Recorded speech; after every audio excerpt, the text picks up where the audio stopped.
लोकसभा चुनाव को लेकर भारतीय जनता पार्टी युवा मोर्चा ने अपनी कमर कस ली है और बैठकों का दौर भी शुरू हो चुका है। भारतीय जनता युवा मोर्चा के प्रदेश अध्यक्ष व पार्लियामेंट्री प्रभारी सुनील कदशोरी का आज सोलन पहुंचने पर कार्यकर्ताओं ने जोरदार स्वागत किया। बातचीत के दौरान प्रभारी सुनील ने कहा कि भारतीय जनता पार्टी युवा मोर्चा लोकसभा चुनाव को लेकर अपनी पूर्ण तैयारियां कर चुका है और हम आने वाले लोकसभा चुनाव में हिमाचल की चारों सीट पर जीत हासिल करेंगे। साथ ही उन्होंने प्रदेश सरकार पर तंज कसते हुए कहा कि प्रदेश सरकार कह रही है कि आपदा के समय केंद्र से कोई राहत पैकेज नहीं मिला। आखिर जब हिमाचल में आपदा आई थी तो इनका कौन सा बड़ा नेता हिमाचल की सूद लेने पहुंचा। प्रदेश सरकार अभी तक 15,000 करोड़ का कर्ज ले चुकी है। आखिर उन्होंने सिर्फ 1 साल का जश्न मनाने के लिए कर्ज लिया था। चुनावों के समय तो उन्होंने बड़ी बड़ी गारंटियां दी थी और आज मुकर रही है। शिक्षित युवा इन दिनों सड़कों पर है। आखिरकार कहां गई उनकी एक पहली बैठक में 1 लाख नौकरियां। प्रदेश सरकार सिर्फ अपनी नाकामियों को छुपाने के लिए केंद्र पर चीटाकशी कर रही है। उन्होंने कहा कि आगामी लोकसभा चुनाव में फिर भारतीय जनता पार्टी पूर्ण बहुमत के साथ केंद्र में सरकार बनाएगी, जिसमें युवा मोर्चा को भी कार्यभार मिलेगा, उसका हम निर्वहन करेंगे। सर्वप्रथम तो आप सभी को नमस्कार। देखिए, ये युवा मोर्चा को जिस भी प्रकार से भारतीय जनता पार्टी के शीर्ष नेतृत्व द्वारा जो भी जिम्मेदारी दी गई है, जो भी आगामी कार्यक्रम तय किए गए हैं, उनके लिए युवा मोर्चा बढ़ चढ़कर प्रयासरत है और जो भी हमारे जिम्मे काम लगेगा उसको भरसक हम कोशिश कर रहे हैं कि अक्षरशः पूर्ण करने का काम युवा मोर्चा करेगा। अभी कई तरह के कार्यक्रम हैं जिसमें युवा मोर्चा अपनी सहभागिता सुनिश्चित कर रहा है। इससे पहले भी युवा मोर्चा ने अनेकों कार्यक्रम, जिसमें ब्लड डोनेशन का कार्यक्रम था, 1 बूथ 5 यूथ का कार्यक्रम अभी हाल ही में युवा मोर्चा ने किया है, जिसमें संगठन को मजबूत करने का काम अगर हमने धरातल पे किया है तो वो युवा मोर्चा ने किया है। हर बूथ पर जाकर के, हर मंडल में सभी बूथों पर जाकर के, ग्राम केंद्र के अंतर्गत जो बूथ हैं उन बूथ पे जाकर के युवा मोर्चा के पदाधिकारियों ने, चाहे वो जिला के हों, मंडल के हों, प्रदेश के हों, सभी ने अपने अपने बूथों पर जाकर के हर बूथ पे 5 युवाओं को जोड़ने का काम किया है। अब आगामी कार्यक्रम जिसके निमित्त हम सब लोग यहाँ पे उपस्थित भी हैं, हमारे जिम्मे युवा चौपाल का कार्यक्रम है, जिसमें माननीय देश के यशस्वी प्रधानमंत्री श्री नरेंद्र मोदी जी की जो जन कल्याणकारी नीतियां हैं, 10 वर्षों का जो उनका कार्यकाल रहा है, उसको हम लोगों को युवाओं तक पहुंचाने का काम करना है, जन जन तक पहुंचाने का काम करना है। उसके निमित्त हम आज यहाँ पे एकत्रित हुए हैं और आपके माध्यम से मैं आपको आश्वस्त करना चाहता हूँ, युवा मोर्चा दशा और दिशा बदलने में सक्षम है और हिमाचल प्रदेश की चारों जो लोकसभा की सीटें हैं वो भारतीय जनता पार्टी के पक्ष में जाएंगी और नरेंद्र मोदी जी को एक बार पुनः जो है हम तीसरी बार प्रधानमंत्री बनाने का जो है प्रण हम लेते हैं। भारतीय जनता पार्टी अभी हाल ही में आपने देखा, हम अमृतकाल की बात कर रहे हैं।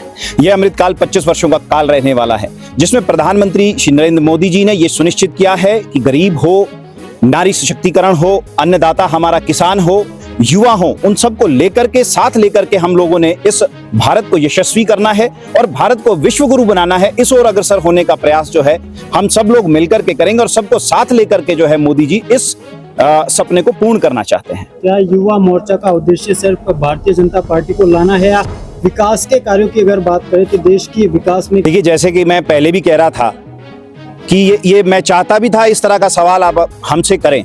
अभी तो हम विपक्ष में बैठे हैं।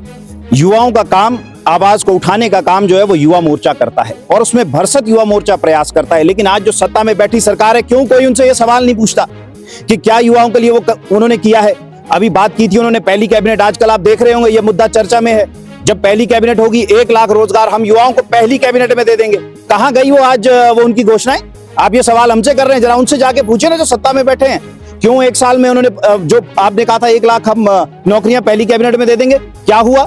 आज वो अपनी ही बात से मुकर गए हैं। मैं आपको ये बताना चाहता हूं, हम देख रहे हैं आजकल तो सोशल मीडिया का जमाना है, अपनी बात से मुकर गए हैं। वो बोल रहे हैं हमने तो ऐसी कोई घोषणा की ही नहीं। बहुत दुख का विषय है।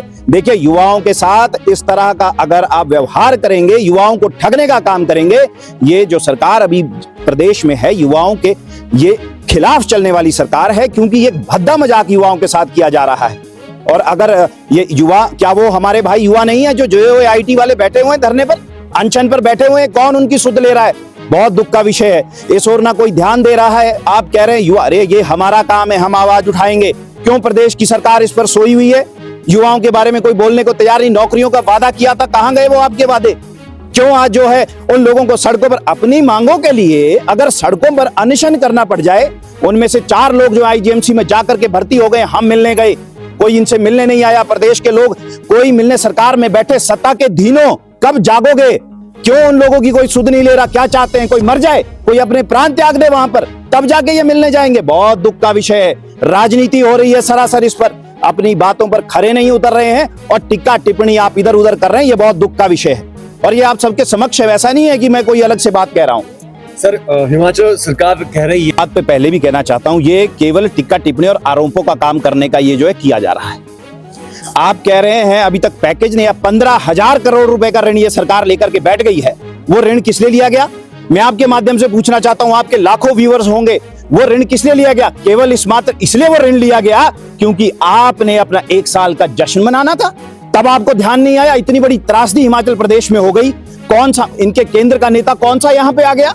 किसने हमारे लोगों को, जो हमारे लोग जो बेचारे शोषित और जिनको इतनी बड़ी आपदा उनके ऊपर आ गई, आप जब तो आपने महिलाओं को 1500 की गारंटी आपने महिलाओं को देनी थी, तब तो आप सब लोग यहाँ इकट्ठा हो गए थे। तब तो दिल्ली से बड़े बड़े आपके नेता यहाँ पर आ गए, कोई महासचिव आ गया, कोई नेता, कोई नेत्री यहाँ आ गई जिन्होंने घोषणाएं की। लेकिन जब आपदा हिमाचल प्रदेश में आई उस समय ये लोग कहाँ थे? क्यों ये लोग यहाँ नहीं आए? उस समय केवल हमारे जो शीर्ष नेतृत्व भारतीय जनता पार्टी का था, वो कंधे से कंधा मिलाकर आम जनमानस के साथ खड़ा था। हमारे प्रदेश के जो है प्रदेशाध्यक्ष डॉक्टर राजीव बिंदल जी, वो लोगों से संपर्क करते रहे, किस तरह से किस प्रकार की सहायता पहुंचाई जा सके इस ओर वो पूरा प्रयास करते रहे।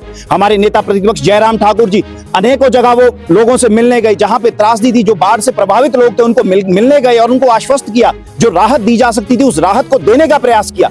लेकिन इन लोगों ने क्या किया? केवल राजनीति। बहुत दुख का विषय है। इस सारे विषय को अगर ये राजनीतिकरण ना करते तो मुझे लगता है ये अच्छा होता।